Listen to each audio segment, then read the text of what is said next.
오늘 우리에게 주시는 하나님의 말씀은 룻기 4장 1절부터 8절까지의 말씀입니다. 룻기 4장 1절부터 8절까지 말씀 봉독합니다. 보아스가 성문으로 올라가서 거기 앉아 있더니 마침 보아스가 말하던 기업 물을 자가 지나가는지라. 보아스가 그에게 이르되 아무개여 이리로 와서 앉으라 하니 그가 와서 앉으매 보아스가 그 성읍 장로 10명을 청하여 이르되 당신들은 여기 앉으라 하니 그들이 앉으매 보아스가 그 기업 물을 자에게 이르되 모압 지방에서 돌아온 나오미가 우리 형제 엘리멜렉의 소유지를 팔려 함으로 내가 여기 앉은 이들과 내 백성들의 장로들 앞에서 그것을 사라고 내게 말하여 알게 하려 하였노라. 만일 내가 물으려면 물으려니와 만일 내가 물으지 아니하려거든 내게 고하여 알게 하라.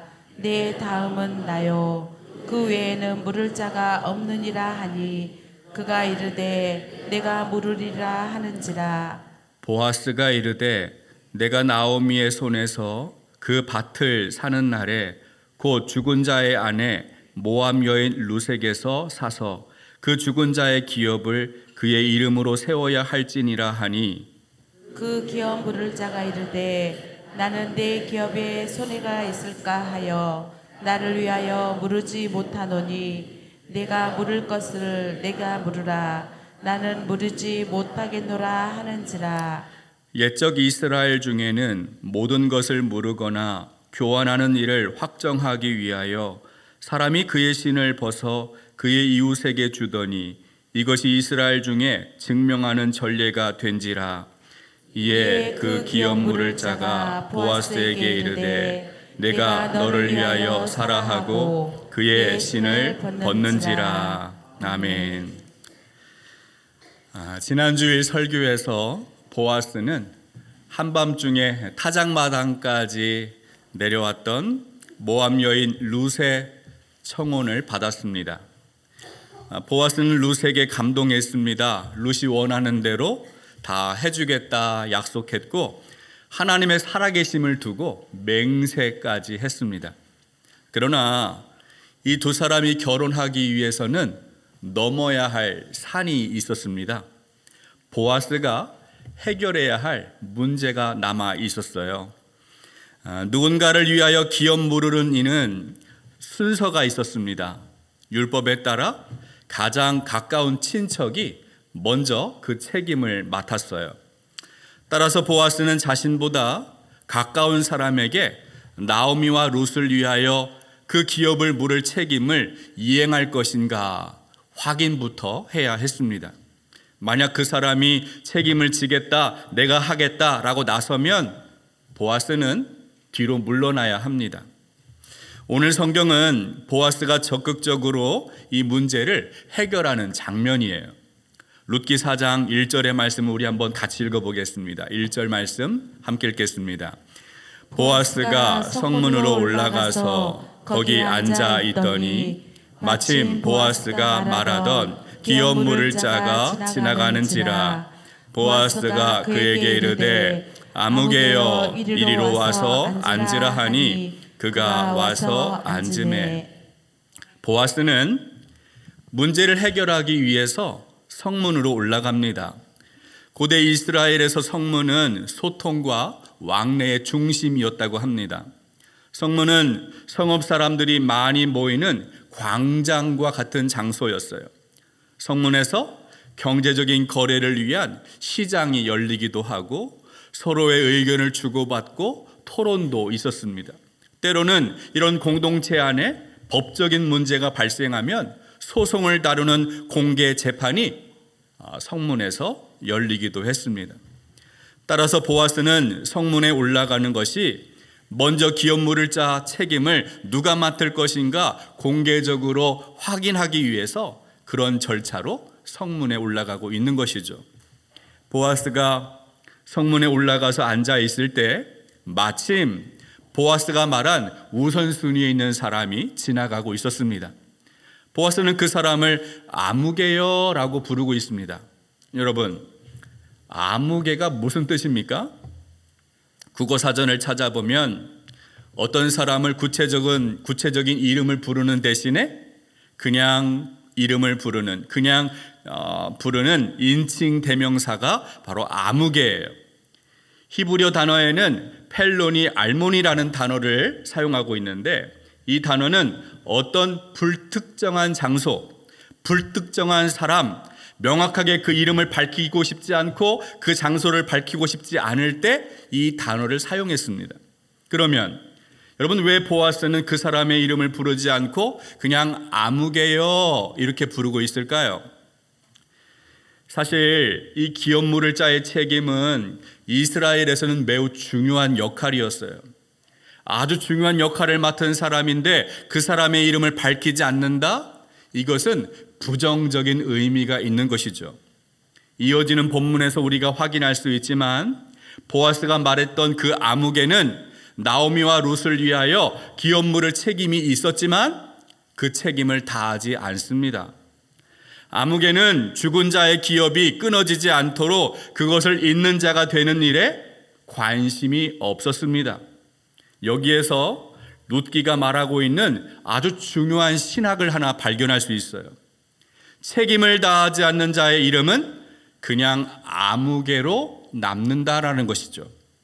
다른 사람의 이름을 끊어지지 않도록 책임을 다하지 않는 사람은 결국 자기의 이름도 끊어지게 되는 것입니다. 우리 목포중앙교회 약사를 살펴보면 제가 12대 목사로 부임을 했습니다. 지난 77년의 긴 세월 동안에 12명의 목회자가 교회를 섬겨오고 있습니다. 여러분의 기억 속에는 어떤 목사님의, 어떤 목회자의 이름이 남아 있습니까? 훗날 저는 여러분의 마음 속에 어떤 목사로 기억이 될 수 있을까요? 목회 사역을 다 마치고 하나님 앞에 서는 그날 어떤 목사로 기억이 될 수 있을까요? 아무도 이름을 말하고 싶지 않은 아무개라고 한다면 얼마나 비참한 인생이고 비참한 목회일까요? 너무나 마음 아픈 일이죠. 그렇게 되지 않으려면 책임을 다하는 목사가 되어야 하지 않겠습니까? 여러분의 인생도 마찬가지입니다. 목포중앙성결교회 장로, 권사, 안수집사, 집사라는 직분을 맡은 성도답게 여러분의 책임을 다할 때 그냥 아무개가 아니라 우리 귀한 장로님, 우리 귀한 권사님, 우리 귀한 안수집사님으로 성도들과 하나님 앞에서 영원히 기억이 될 것입니다. 보아스는 아무개를 자리에 앉혀놓고 장로 10명을 불렀습니다. 우리 룻기 4장 2절 말씀 읽어보겠습니다. 2절 함께 읽습니다. 보아스가 그 성읍 장로 10명을 청하여 이르되 당신들은 여기 앉으라 하니 그들이 앉으매. 이스라엘에서 장로의 역할은 다양했습니다. 장로는 성읍 안의 여러 가지 문제들을 책임지는 지도층 인사였는데요. 문자적으로 보면 장로의 의미는 나이가 든 사람이지만 구약 성경에서는 특별한 관직을 맡은 자를 말합니다. 장로는 정치, 군사, 행정, 법률적인 직책을 맡은 관리를 뜻했습니다.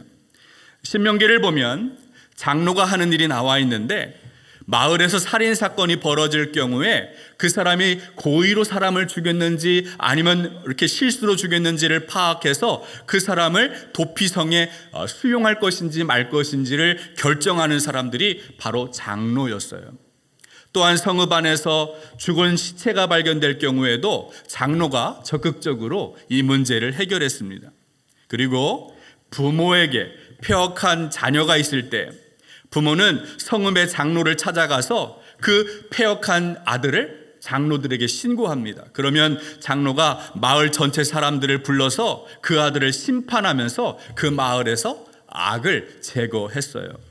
그런데 보아스는 장로 한 사람이 아니라 몇 명을 불렀죠? 10명을 불렀습니다. 이 수사법의 종류 중에는 제유법이라는 것이 있습니다. 제유법이 뭐냐 하면 어떤 대상의 한 부분이나 한 특징을 사용해서 전체를 표현하는 방식이 바로 제유법입니다. 여러분 구약 성경을 보면 숫자 10은 전체를 가리키는 제유법의 최소 단위였어요. 예를 들어서 10계명, 10계명은 10개의 계명만이 아니라 하나님의 온전한 뜻이 이 전체 율법을 가리키는 하나님의 온전한 뜻이 다 담겨있는 하나님의 법을 상징하는 것이 10계명이에요. 여기에도 제유법이 사용된 거죠. 출애굽기를 보면 하나님이 애굽 땅에 10가지 재앙을 내립니다. 10개만 재앙을 내렸다라는 말이 아니라 하나님의 모든 재앙을 애굽 땅에 쏟아 부으셨다라는 말씀이에요. 따라서 보아스와 아무개 중에 누가 기업을 물을 자가 될 것인가 결정하기 위해서는 최소한 10명의 장로가 모여야 했어요. 왜냐하면 그 10명의 장로가 공동체 전체의 의견을 대표하는 최소한의 완전체였기 때문입니다.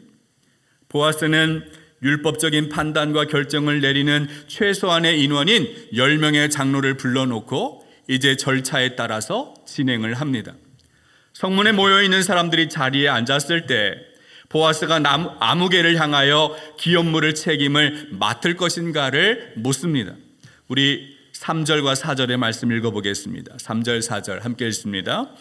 보아스가 그 기업물을 짜에게 이르되 모압 지방에서 돌아온 나오미가 우리 형제 엘리멜렉의 소유지를 팔려 함으로 내가 여기 앉은 이들과 내 백성의 장로들 앞에서 그것을 사라고 내게 말하여 알게 하려 하였노라. 만일 내가 물으려면 물으려니와 만일 내가 물으지 아니하려거든 내게 구하여 알게 하라. 내 다음은 나요 그 외에는 모를 자가 없느니라 하니 그가 이르되 내가 물으리라 하는지라. 보아스는 나오미의 죽은 남편 엘리멜렉의 소유지를 팔려하고 있다라는 말을 전합니다. 사실 이스라엘에서 이 토지는 하나님이 주신 영원한 기업이었어요. 자기의 목숨과도 바꿀 수 없는 소중한 것이 땅입니다. 그래서 하나님은 토지를 다시 물을 수 있는 제도를 만드셨는데 그것이 오늘 나오는 기업 물을 책임을 맡은 자 고엘의 제도입니다. 레위기 25장을 보면 기업 물음에 관한 3가지 대원칙이 있습니다. 첫 번째 원칙은 땅은 하나님의 소유이므로 절대 타인에게 영원히 팔 수 없었어요. 하나님의 백성은 잠시 땅에 머무는 거류민이고 나그네입니다. 백성은 토지를 이용하고 사용할 뿐이지 이 땅의 원래 주인은 하나님이시다라는 고백입니다. 그러므로 이스라엘 백성은 토지를 사는 것이 아니라 토지를 잠시 빌려서 사용하는 사용권을 산다라고 이해하면 되겠습니다. 두 번째로 땅을 한번 팔았다고 해서 팔았더라도 그 땅을 다시 물을 수 있었습니다. 어떤 형제가 가나안에서 땅을 팔았을 때 가까운 기업을 물을 자가 있다면 당연히 그 사람이 그 땅을 사서 형제 대신에 값을 치르고 그 땅을 돌려주는 것입니다. 그러나 기업 물을 자가 없다면 원래 땅의 소유자가 돈을 모아서 그 땅을 다 반드시 사들여야만 했다라는 거죠. 세 번째 원칙은 뭐냐 하면 기업 물을 자도 없고 원래 땅의 소유자도 돈이 없어서 그 땅을 되찾지 못할 때, 그런 능력이 없을 때, 그럴 때는 토지를 구매한 사람이 희년이 되면 50년이 지나면 반드시 그 땅을 원래의 주인에게 돌려줘야 하는 제도예요. 룻기 1장에 나오는 남편과 함께 나오미는 기근 때문에 고향 땅을 떠났습니다. 그 땅은 그랬을 때는 그 땅의 주인이 누구인지도 몰랐어요. 그러나 이제 나오미가 다시 10년 만에 고향으로 되돌아왔고 기업 물을 자를 찾았고 땅을 돌려달라 하고 요구하고 있으니 이제 문제가 된 것입니다. 나오미는 죽은 남편 엘리멜렉의 땅을 다시 소유하기를 원합니다. 보아스는 나오미의 이런 사정을 아무개와 또 10명의 장로에게 알렸고 먼저 책임 맡은 자가 그 책임을 맡을 것인지 그 여부를 묻고 있습니다. 그러자 아무개가 뭐라고 대답합니까? 보아스의 말을 듣고 그래 내가 하겠다, 내가 책임 맡겠다 이렇게 대답을 하고 있어요. 그러자 보아스가 한 가지 다른 조건을 내세웁니다. 우리 룻기 4장 5절 말씀 읽어보겠습니다. 5절 함께 읽습니다. 보아스가 이르되 내가 나오미의 손에서 그 밭을 사는 날에 곧 죽은 자의 아내 모압 여인 룻에게서 사서 그 죽은 자의 기업을 그의 이름으로 세워야 할지니라 하니. 보아스는 아무개의 대답을 듣고 새로운 조건을 제시합니다. 만약 나오미의 손에서 그 밭을 산다면 죽은 자의 아내 모압 여인까지 룻까지 사야 한다 이렇게 말하는 거예요. 여러분, 율법에는 기업물을 짜는 친족 중에 한 형제가 땅을 다른 사람에게 넘겼을 경우에 땅값을 변제하고 원래 소유자의 형제에게 그 땅을 그냥 돌려주면 되는 것입니다. 이것이 율법이 정해놓은 규범이고 한계예요. 그런데 보아스는 이 율법의 한계를 초월해서 나오미의 땅을 찾아주려고 한다면 룻도 함께 사서 룻의 남편에게서 끊어진 기업을 다시 이어야 한다, 다시 세워야 한다, 그 가문을 세워줘야 한다라고 말하고 있는 거예요. 여기에서 룻을 산다라는 표현은 여자를 사고 판다라는 뜻이 아니죠. 신명기 25장에 나오는 계대 결혼을 의미합니다. 계대 결혼이 무엇이냐면 형이 자녀 없이 죽었을 때 동생이 과부가 된 형수와 결혼해서 그 형의 후손을 계속해서 이어주는 제도를 말합니다. 보아스는 아무개에게 나오미의 밭을 찾아주는 것만이 아니라 룻과 결혼을 해서 룻의 아들을 낳아주고 죽은 남편의 이름이 계속 세워줄 수 있도록 그렇게 책임지겠느냐라고 묻고 있는 거예요. 특별히 보아스는 죽은 자의 아내를 강조하고 있는데, 사실 죽은 사람의 이름을 세운다는 것은 사실은 죽은 사람보다 살아있는 사람을 위한 정책이었습니다. 여러분 한번 생각해 보세요. 자녀 없이 죽은 남편, 이 과부는 솔직히 세상을 살아갈 소망이 없어요. 그런데 이 계대 결혼을 통해서 자녀를 얻게 된다면 그 자녀가 죽은 자의 이름으로 조상의 땅을 이어받을 수 있습니다. 그리고 땅의 소출로 자녀를 양육하고 그 자녀가 자라서 부모를 섬길 수 있게 되는 거예요. 그래서 기업 무르는 이 정책은 죽은 자를 위한 정책이 아니라 사실은 살아있는 사람들을 위한 중요한 정책이었다는 거예요. 그런데 아무개가 보아스가 말하는 그 조건을 듣고 어떻게 이야기합니까? 어떻게 반응하고 있어요? 우리 4장 6절 말씀 읽어보겠습니다. 6절 함께 읽습니다. 그 기업 물을 자가 이르되 나는 내 기업에 손해가 있을까 하여 나를 위하여 부르지 못하노니 내가 물을 것을 내가 물으라. 나는 물으지 못하겠노라 하는지라. 가장 가까운 기업을 물을 자, 이 아무개의 마음이 바뀌었어요. 보아스가 내세웠던 조건을 듣고 나는 내 기업에 손해가 있을까 하여 물으지 못하겠다, 이렇게 이야기합니다. 여러분, 아무개가 말하는 기업 물으지 못하는 이유가 무엇입니까? 자기 기업에 손해가 있을까 염려했다는 거예요. 히브리어 원문을 찾아보면 이 손해가 있다라는 부분을 기업을 망가뜨릴 것 같다 이렇게 표현되어 있습니다. 여기에 사용된 히브리어 동사가 샤하트인데 이 단어는 단순한 손해가 아닙니다. 망가지다, 못쓰게 되다, 파괴하다 같은 아주 강한 의미가 담겨 있는 단어예요. 보아스가 이 조건을 내세웠을 때 아무개는 룻과 결혼했다가 자칫 우리 기업도 나의 기업도 망가지게 될까 두렵구나, 그렇게 염려했다라는 거예요. 아마도 아무개는 처음에 보아스의 말을 듣고는 나오미는 책임질 수 있다라고 생각했을 거예요. 땅을 사기 위하여 약간의 지출이 있겠지만 그 땅을 소산으로 땅값을 변제하고 늙은 나오미를 먹여 살릴 수 있겠다, 그렇게 예상을 했겠죠. 나오미는 이제 늙었고 나이도 낳지 못하니 자연히 땅은 나의 차지가 되겠구나라고 그는 기대했을 것입니다. 여기까지 생각하면 분명 자신에게 이득이 되는 일이에요. 손에 없는 장사입니다. 그래서 처음에 내가 그렇게 책임지겠다 이렇게 대답을 했어요. 그런데 나오미의 땅을 사면 죽은 자의 아내인 룻과도 결혼을 해야 합니다. 아무개는 이 말을 듣고 앞으로 내 인생에 닥칠 손해가 어떤 게 벌어질까 염려하기 시작했습니다. 우선 땅값을 내면 한 명이 아니라 두 여인을 책임져야 합니다. 룻과 결혼을 해야 하고 아이가 태어나면 그 자녀도 양육해야 합니다.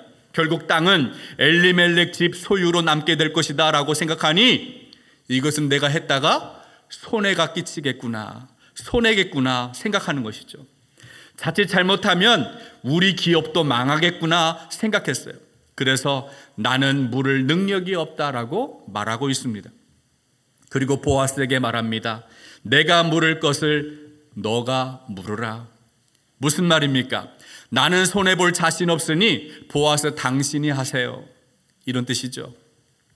아마도 아무개 이런 거절은 보아스가 원했고 기다렸던 대답이었을 것입니다. 그 즉시 아무개와 보아스는 10명의 장로가 보는 앞에서 공증 절차에 들어갑니다. 우리 룻기 4장 7절 8절 말씀도 읽어봅니다. 7절 8절 함께 봅니다. 옛적 이스라엘 중에는 모든 것을 물으거나 교환하는 일을 확정하기 위하여 사람이 그의 신을 벗어 그의 이웃에게 주었더니 이것이 이스라엘 중에 증명하는 전례가 된지라. 이에 그 기업 물을 자가 보아스에게 이르되 내가 너를 위하여 사라 하고 그의 신을 벗는지라. 이스라엘은 모든 사람 앞에서 어떤 일을 확정할 때, 많은 사람들이 보는 앞에서 증명할 때 일종의 풍습이 있었는데 자기의 신을 벗어 이웃에게 주는 것입니다. 신을 벗는 행위는 단순히 예의가 아니라 소유권이 이전되는 것이고 자기의 책임을 다른 사람에게 넘기는 공식적인 절차였어요. 현대적으로 말한다면 많은 사람 앞에서 인정받을 수 있는 계약서를 쓰는 것입니다. 여러 사람 앞에서 공증을 받는 거예요. 오늘 우리는 본문을 통해서 아모스와 보아스 이 두 사람을 비교해서 살펴보았습니다. 아무개가 어떤 사람이었습니까? 나오미와 룻의 가장 가까운 친족이었습니다. 1차적으로 기업물을 책임을 맡은 사람이었고 그 기업물을 책임, 그 기회가 그 사람에게 주어졌어요. 그러나 그는 책임을 다하지 않았습니다. 왜냐하면 자기의 기업에 손해볼 것을 염려했기 때문입니다. 나오미와 룻을 위하여 희생할 마음이 없었어요. 반면에 보아스는 어떤 사람입니까? 죽은 형제의 이름이 끊어지지 않도록 희생하고 헌신을 각오한 사람입니다.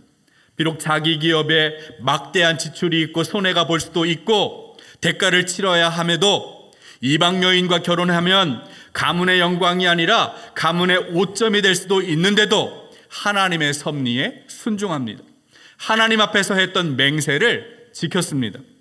여러분, 이 룻기가 기록된 시기는 우리가 정확하게 알 수 없어요. 학자들은 다윗의 계보가 있는 것을 볼 때 다윗 왕 시대 이후라고 추정을 합니다.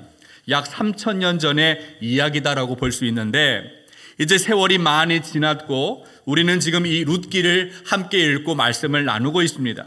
여러분 보십시오. 누가 과연 손해를 본 사람이고 누가 축복을 받은 사람인가요?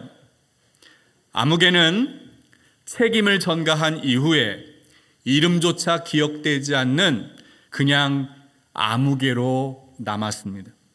반면에 보아스는 다윗 왕과 예수 그리스도가 탄생한 집안으로 소개되고 있습니다. 하나님의 섭리 가운데 믿음의 명문 가문이 되었어요. 사랑하는 여러분, 이 보아스가 책임을 다할 수 있었던 것은 하나님의 은혜를 알았기 때문입니다. 보아스의 삶에 율법을 넘어서는 율법을 초월하는 하나님의 은혜가 부어졌어요. 보아스는 하나님의 축복을 전달하는 축복의 통로가 되었습니다. 여러분, 시편을 보면 시인은 우리의 인생을 이렇게 표현합니다. 시편 90편 9절과 10절을 우리 한번 같이 보겠습니다. 함께 읽습니다. 우리의 모든 날이 주의 분노 중에 지나가며 우리의 평생이 순식간에 다하였나이다. 우리의 연수가 70이요 강건하면 80이라도 그 연수의 자랑은 수고와 슬픔뿐이요 신속히 가니 우리가 날아가나이다. 여러분, 시인은 우리의 인생이 신속히 날아간다라고 말합니다. 마치 화살과 같이 순식간에 지나가는 것, 그것이 우리의 인생이라는 거예요. 여러분, 이렇게 신속하게 지나가는 빠른 인생을 어떻게 살고 있습니까? 아무도 기억하지 않는 암흑의 인생이 아니라 성도들이 기억해주는, 하나님이 기억하시는 보아스와 같은 책임 다하는 인생을 살아가시기를 주님의 이름으로 축복합니다. 하나님 아버지, 어떠한 말로도 주님의 크신 사랑을 다 표현할 수 없고 어떠한 행동으로도 주님의 은혜를 다 닮아갈 수 없습니다. 주님께서 우리에게 베푸시는 그 은혜와 사랑을 날마다 깨닫게 하여 주셔서 그 은혜를 전하는 축복의 통로로 살아갈 수 있도록 우리의 인생 쓰임받게 하여 주옵소서. 화살같이 신속히 지나는 우리의 인생 가운데 아무도 기억하지 못하는 암흑의 인생이 아니라 맡은 바 책임을 감당하는 보아스와 같은 인생을 살아낼 수 있도록 주님 붙들어 주시고 인도하여 주옵소서. 이제는 우리 주 예수 그리스도의 크신 은혜와 하나님의 놀라우신 사랑과 성령의 감화감동 충만하신 역사가 하나님의 손에 이끌려 책임을 감당하는 보아스와 같은 인생 살아가기로 다짐하고 결단하는 우리 목포중앙교회 모든 성도 위에 지금부터 영원토록 함께하여 주시기를 간절히 축원하옵나이다. 아멘.